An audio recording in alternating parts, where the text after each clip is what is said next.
Ça c'était gratuit ça c'était par anticipation aux petits kikous qui vont encore me demander en commentaire Ovid, tu pourrais m'envoyer les plans s'il te plaît? Il n'y a pas de plan frérot. Bon sinon dans cette vidéo comme à mon habitude vous commencez à peu près à connaître un peu mes projets. Vous savez qu'ils sont tellement peu fiables qu'ils essayent de me tuer à chaque fois. La dernière fois je m'en suis tiré avec un trou dans le poignet et un talon fissuré. Mais bon c'est pas grave. Aujourd'hui dans cette nouvelle vidéo vu que j'apprends pas du tout de mes erreurs, on va repousser toujours plus loin les limites cicatrisantes du scotch électrique et du torchon. Et aujourd'hui mon pote on va fabriquer un truc plus pimp, plus sale, plus grand et plus mortel, j'ai nommé le suicide kart. Parce que depuis tout petit, je rêvais d'un kart, je rêvais d'un truc où tu te poses comme ça et tu rides, tu cruises comme un pimp. Et aujourd'hui, c'est le grand jour. Ah merde, j'ai même pas expliqué les spécifications. Alors concrètement, en grand scientifique, parlons cahier des charges. Qui aura-t-il sur ce kart? Tout d'abord, on va commencer par lui faire un petit châssis tubulaire aux petits oignons. Digne des plus grands préparateurs automobiles, sauf que nous on va faire ce châssis en 2 semaines, c'est à peu près le temps qu'il faut aux grands préparateurs automobiles pour mettre de vis.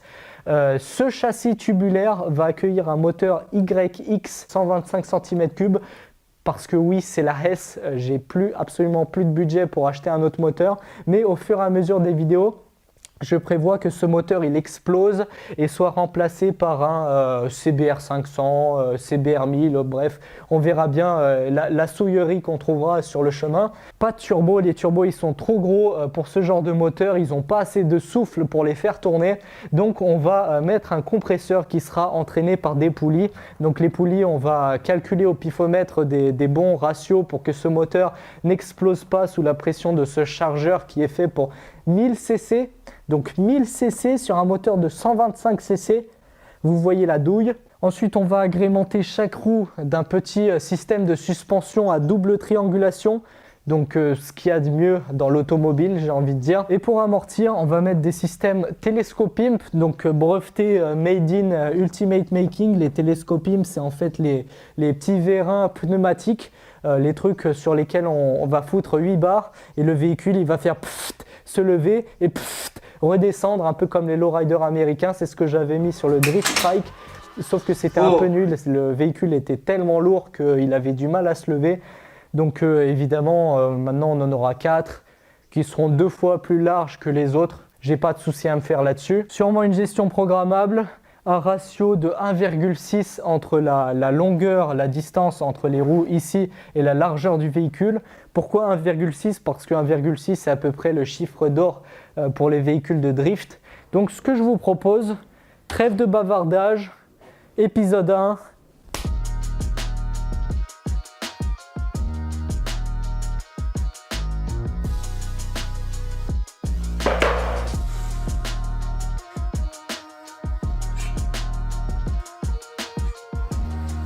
Si vous y voyez que dalle sur cette plaque noire avec un stylo rouge foncé, vous inquiétez pas, moi non plus. Alors concrètement, explication, qu'est-ce que je suis en train de faire? Alors moi ce que je veux faire c'est un châssis et le châssis il faut qu'il soit symétrique. Donc ce que j'ai choisi de faire c'est de me faire un plan de travail. Les pros ils utilisent des grosses tables en acier parfaitement planes sur lesquelles ils viennent faire des gabarits et ensuite viennent monter les châssis en fonction des gabarits qu'ils ont fait au préalable. Moi tout ce que j'ai c'est un vieux bout de bois issu d'une armoire que j'ai subtilisé à la déchetterie on va dire. J'ai essayé de prendre la plaque la plus droite qui soit.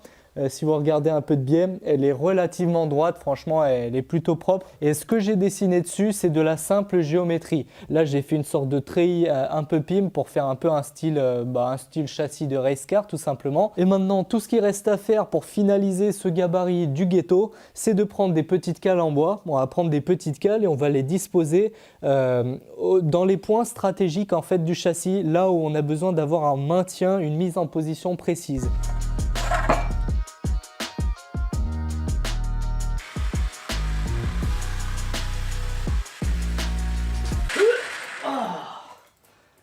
Toucher du bois, moi ça me dégoûte. Putain.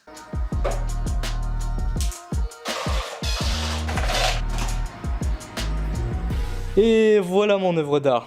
Alors je vous promets, avec un tout petit peu d'imagination, ceci est un gabarit. Alors là, vous allez me dire, mais c'est de la merde! Alors, oui, c'est de la merde, mais c'est de la merde qui est à peu près répétable, à peu près symétrisable. Si c'est toujours la même merde, c'est potentiellement de la bonne merde. Je vais vous expliquer pourquoi. Si vous ne l'avez pas encore compris, dans ce gabarit, on va mettre en fait des tubes. Donc des tubes qui vont faire la structure de notre châssis. Lorsqu'on va positionner les tubes ici, on a tout d'abord ces deux cales de façon latérale qui vont bloquer le tube. En translation, on met le tube, il sera embuté d'un côté et de l'autre, il ne pourra plus bouger, il sera donc mis en position. Il faut maintenant assurer qu'il n'aille pas de haut en bas et c'est là que ces autres cales interviennent. Alors vous voyez, j'ai plusieurs petits morceaux de cale plutôt qu'un grand bout de bois linéaire. Je vais vous expliquer pourquoi. En fait, normalement, de façon logique, on se dit, si on a un objet plan et on veut assurer sa mise en position de façon plane, bon, on le met sur un plan qui est à peu près droit.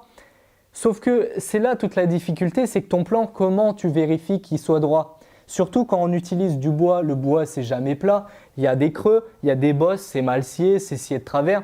Tu ne sais jamais sur quel creux ou sur quelle bosse ton objet il va être mis. Tu vois, c'est pour ça que j'ai préféré en fait mettre plusieurs cales qui s'identifient comme des contacts à peu près ponctuels. Pourquoi ponctuel? Parce qu'en fait, si tu as ton objet, la façon la plus simple d'assurer sa mise en position, plutôt qu'avoir un plan que tu ne sois pas sûr qu'il soit droit et que tu ne saches pas où sont les bosses et où sont les creux de façon microscopique, tu mets deux ponctuels. Tu mets un point ici, un point là, et ton objet, tu le mets sur ces deux points. Tu sais exactement sur quel point il est mis et si tu arrives à gérer la hauteur de ces deux points, ton objet, tu arrives à gérer son orientation. C'est pour ça que j'ai plein de petites cales partout qui assurent à peu près de façon ponctuelle les mises en position des tuyaux que je vais mettre ici. Et ça, c'est vachement plus répétable que si j'avais fait tout en un seul morceau de bois parce que mes découpes, elles auraient pué la merde. Donc en gros, si je résume, je dirais au pifomètre près que mon gabarit permettra de réaliser des morceaux, des parties de châssis à plus ou moins 1 mm près et si on arrive à rattraper ces millimètres par-ci par-là, franchement on est bon. Étape suivante, on coupe les morceaux de tube, on les met et on les soude.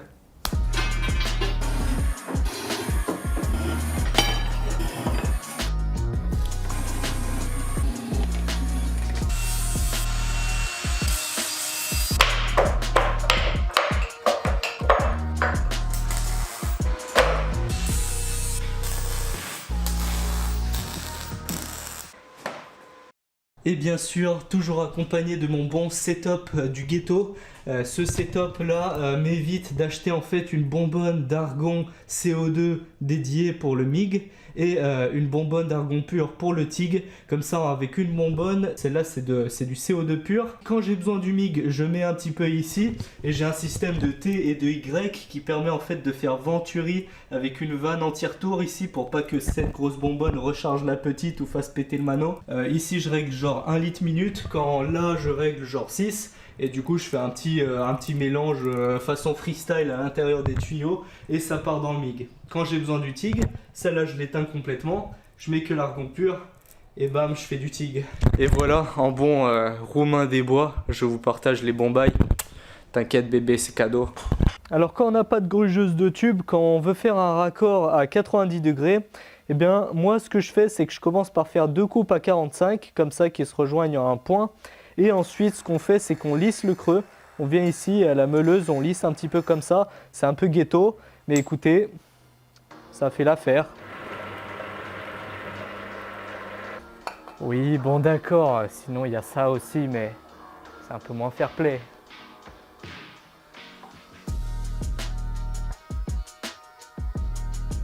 Article 2.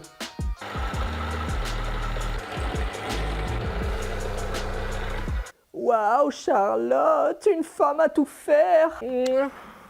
Voilà ce que ça donne, hein. On s'en sort comme on peut en attendant la grugeuse. Et sinon, bah voilà, j'ai posé les tubes ici. Donc les tubes coupés à 90 degrés, les tubes coupés à 30 degrés. J'ai essayé de faire des doubles ajustements. Ici, vous voyez, ça rejoint pile là-dessus. Donc il fallait faire une double gueule de loup. Donc là, on pointe, on soude les derniers morceaux et on passe au deuxième.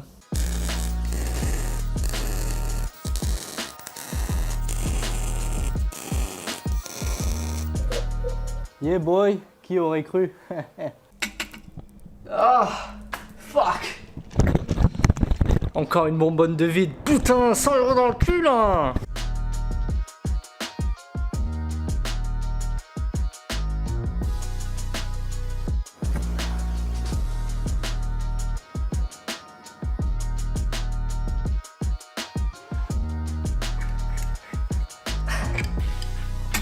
Back in the game. Ooh. So sexy.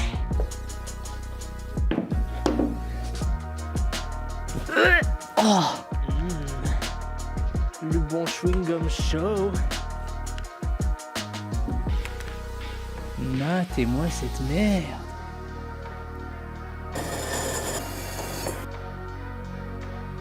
Ouf.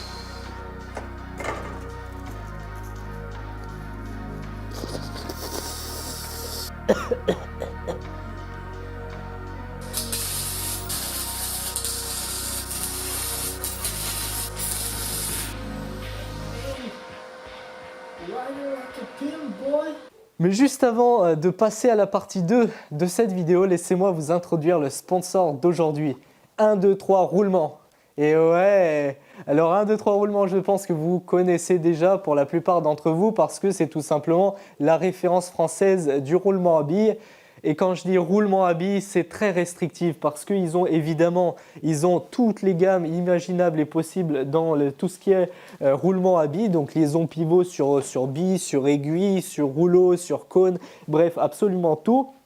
Ils ont aussi des roulements pour l'automobile, ça va me servir pour les moyeux des roues arrière. Mais pas seulement, ils s'occupent aussi de tout ce qui est liaison glissante. Donc vous voyez, là c'est par exemple des rotules qui vont justement me servir pour les bras des suspensions. Mais ils ont aussi des paliers glissants en bronze, ils ont des courroies, des circlips. Bref, pour moi ça englobe tout ce qui est liaison, que ce soit liaison qui tourne ou liaison qui glisse ou liaison qui bloque. Et voilà, vous connaissez la chanson, tous les liens sont en description. Si jamais ça peut vous donner des idées ou vous inspirer pour vos projets, n'hésitez pas à checker le lien. Et sur ce, on passe au tableau, transition. Donc là, on va s'occuper des A-arms. Donc on appelle ça les suspensions à double triangulation en français. C'est en fait des systèmes de pivot pour assurer la bonne tenue de route et voilà, pour tenir les roues et les essieux et tout ça. C'est technologie race car perfecto. Et donc pour ça, il va falloir réaliser 8 bras, donc 2 sur chaque roue. Normalement, vous pouvez faire 8 bras exactement les mêmes. C'est juste que moi, j'ai décidé de faire 4 à l'avant comme ça, un peu plus arrondi, et 4 à l'arrière, plus triangulaire, parce que je sais que ceux-là, ils vont être insupportables à faire. Ça va vraiment péter le fion. Et donc, je sais que je vais péter un câble et à l'arrière, j'en pourrai plus et je vais faire des trucs tout simples. Je me connais. Mais maintenant, en fait, ce qui est critique là-dedans, c'est que ces deux axes-là, ces deux axes de pivot, par exemple, ils doivent être parfaitement parallèles, tu vois. Donc, pour assurer leur parallélité, il va falloir faire des gabarits, à la fois pour faire des gabarits là et là. Donc, pour être sûr que chaque bras que je fabrique est exactement le même bras que le bras précédent, pour pas que mes roues soient comme ça, tu vois. Deuxième chose hyper importante, vous voyez les trucs jaunes, ces petites merdes là, en fait, c'est des paliers glissants en bronze. Tu vois, l'acier sur l'acier, ça frotte de façon dégueulasse, ça fait hi. Alors que si vous mettez des paliers comme ça en bronze, c'est un coefficient de frottement bien inférieur à celui de l'acier, donc ça va glisser mieux, ça va être hyper propre, il n'y aura pas de jeu dans les articulations et tout ça. Ce, à une condition, de respecter les ajustements de serrage du constructeur. Et ça, c'est une autre histoire. Vous voyez ? Les trucs jaunes, il faut qu'ils soient montés serrés dans les tuyaux. Donc, il faut que j'alaise les tuyaux avec des tolérances très spécifiques. Pour ceux qui connaissent le langage, c'est genre des grands G7, petit H6, voilà, des tolérances qui chevauchent un peu pour que ce soit serré, mais pas que ça flotte dedans et pas que ça soit écrasé non plus. Donc là-dedans, il va falloir réusiner ces pièces-là, non seulement pour être exactement les mêmes dans leur longueur, pour tenir les côtes au centième près, mais aussi pour les trous à l'intérieur, pour insérer ces inserts-là. À l'avant, par contre, on aura des rotules. Et là, de vue avant, on ne le voit pas, mais si on penche ça, on aura des angles de carrossage et des conneries. Et surtout que mes roues avant, elles vont devoir être directrices. Donc il faut que j'ai un axe de rotation ici. C'est pour ça que j'ai des rotules. Donc ce n'est pas exactement les mêmes bras. Il va falloir que je fasse un gabarit pour celui-là et un gabarit pour celui-là. Je sais que ce gabarit-là, il va me péter le fion avec tous ces angles, donc je propose qu'on s'échauffe tout d'abord là-dessus parce que celui-là, il est simple. Mais avant de faire les gabarits, il faut usiner ces tuyaux. Donc dès qu'on a ces tuyaux, on monte serré ces paliers. Ensuite, on fait les gabarits et on soude. Transition.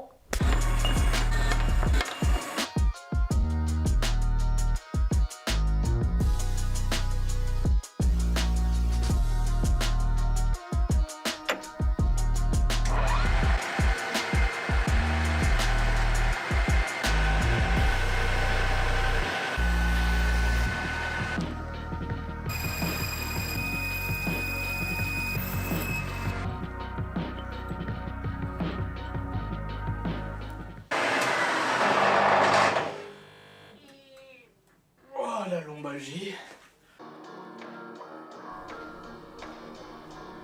Waouh!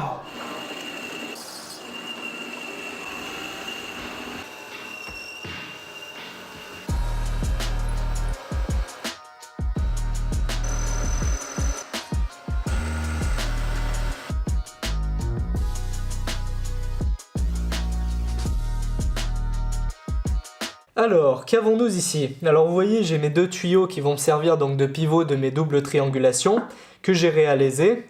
Et la nouveauté, c'est que j'ai fabriqué, en fait, j'ai refabriqué ces paliers en bronze, je les ai fabriqués en aluminium, exactement la même chose. Et pourquoi? Eh bien c'est très simple, en fait, lorsque je vais faire le gabarit et je vais souder mes tuyaux, je vais les souder, ils vont arriver par là, et donc ces trucs-là qui vont être à l'intérieur, ils vont manger énormément de chaleur, ils vont se prendre des déformations, ils vont se gondoler dans tous les sens, et plutôt que foirer ces trucs tout neufs que j'ai payés, j'ai préféré les refabriquer en aluminium, à la même cote, les mettre dedans, et comme ça, si jamais il y a un problème, c'est eux que je casse, et pas ceux-là. Ça va se mettre comme ça, et donc pour démonter le truc, je vais juste secouer et il y a tout qui va sortir. Voilà, plus qu'à faire le gabarit, monter l'ensemble et souder. Et pour faire le gabarit, on va pas utiliser de la bonne ferraille toute neuve, surtout avec les prix de nos jours.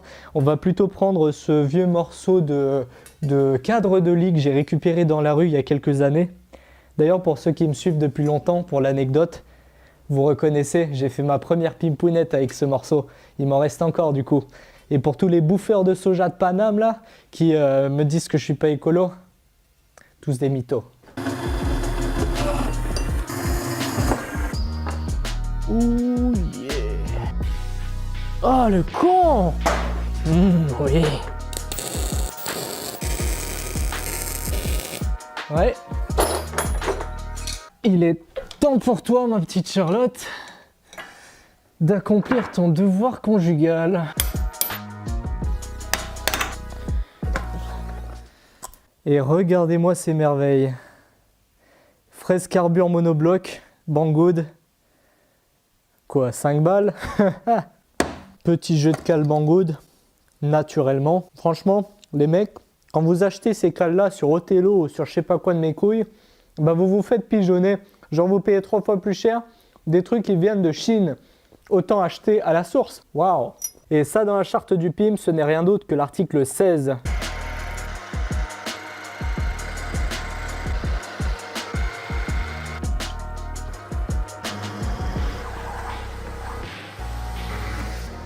Bon oui, c'est bien ma grosse perceuse colonne. Bon oui, je t'aime. Oh, viens ici. Oh, gousi gousi. Ah. Corona.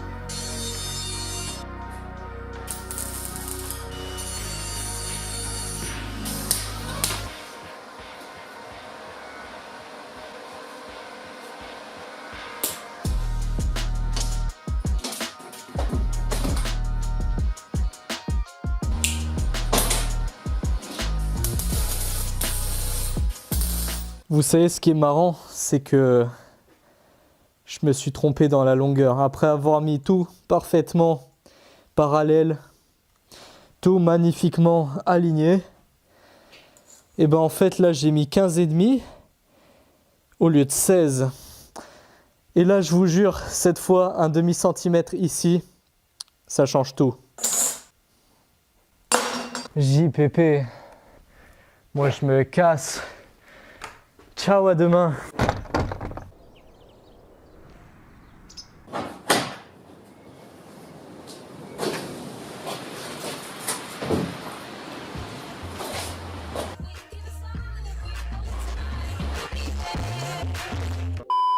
Bon, pour faire la version plus chiante du deuxième gabarit, celui pour les roues avant, eh ben, je vais user une fois de plus de mon stock cadre de lit.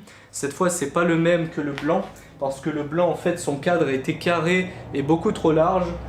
Cette fois, on va prendre un cadre un peu plus fin et je vais l'usiner. En fait, je vais faire une espèce d'encoche dans laquelle ce tuyau va se positionner exactement dans l'encoche.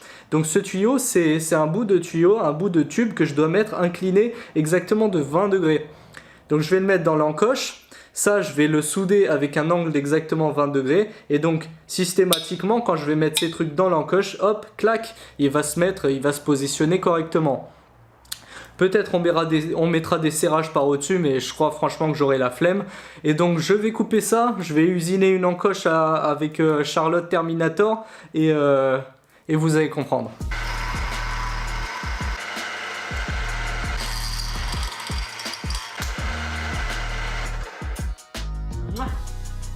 Oh, Parmigiano aussi.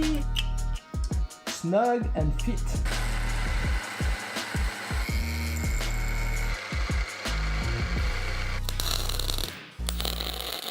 Et donc voilà, après moult labeur, mes deux gabarits. Et à partir de ça, normalement, je pourrais enchaîner tous mes bras.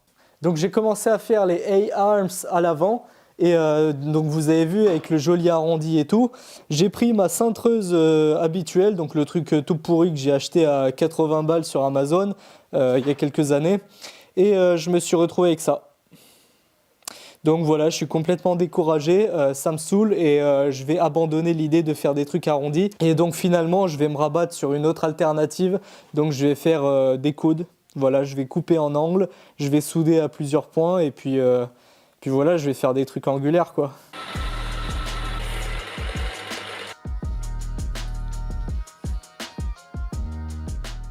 Et donc voilà ce que ça donne. Donc j'ai fait mes découpes, j'ai pointé en place. Je suis désolé, j'ai rien filmé, tout simplement parce que j'étais trop énervé pour tenir des propos non insultants, notamment à cause des 2 dents que j'ai pétées sur ma scie cloche. Donc maintenant, elle a moins de dents que ma grand-mère, mais je continue à scier quand même avec, tant pis. J'ai fait mes découpes, ça m'a bien fait chier parce que quand vous regardez, on est droit là. Ben en fait, on a 20 degrés comme ça et 80 degrés comme ça. Merci Stahlwerk d'ailleurs pour ce rapporteur qui m'a été hyper utile. Donc je mets le truc en place, je m'aligne à l'œil à peu près pour respecter la même pente. Et je fais mes découpes, par contre j'en ai qu'un seul.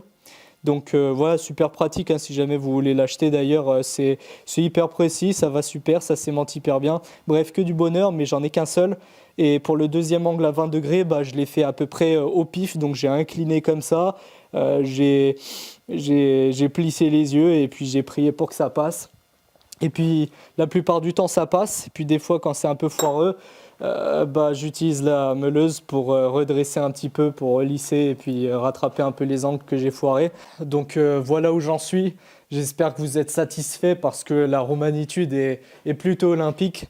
Donc il ne me reste plus qu'à souder tout en plein, finaliser mes bras arrière, finaliser mes bras avant. Et écoutez, on rentre à la maison. Il s'avère que j'ai fait les pires soudures de ma vie. Je les assume absolument pas. Donc j'ai tout poncé. Il m'en reste 2 à faire, ces 2-là je m'applique. Waouh, du ponçage, de l'acétonnage. C'est du jamais vu ça mon garçon, ça fait genre 1h30 que je prépare cette merde. J'ai pas encore soudé putain.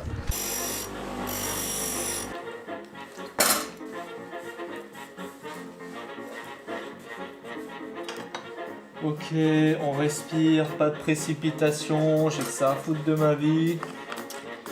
Allez Michel, hop là, petit positionnement, petit calage en hauteur, on va foutre un crayon, ça va très bien. Putain c'est trop beau.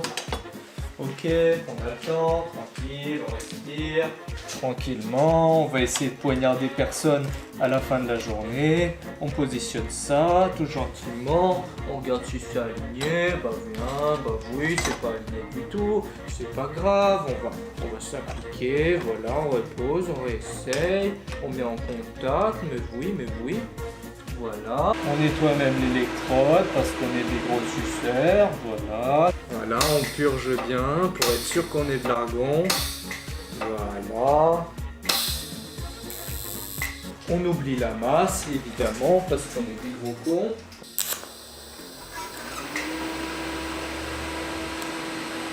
Super.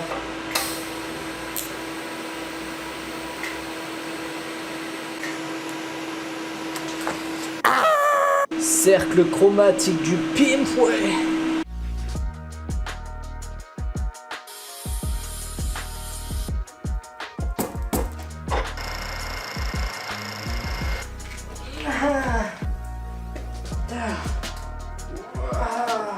Je touche le fond, je creuse encore. Et bah écoutez, ma foi c'est plutôt propre. Hein.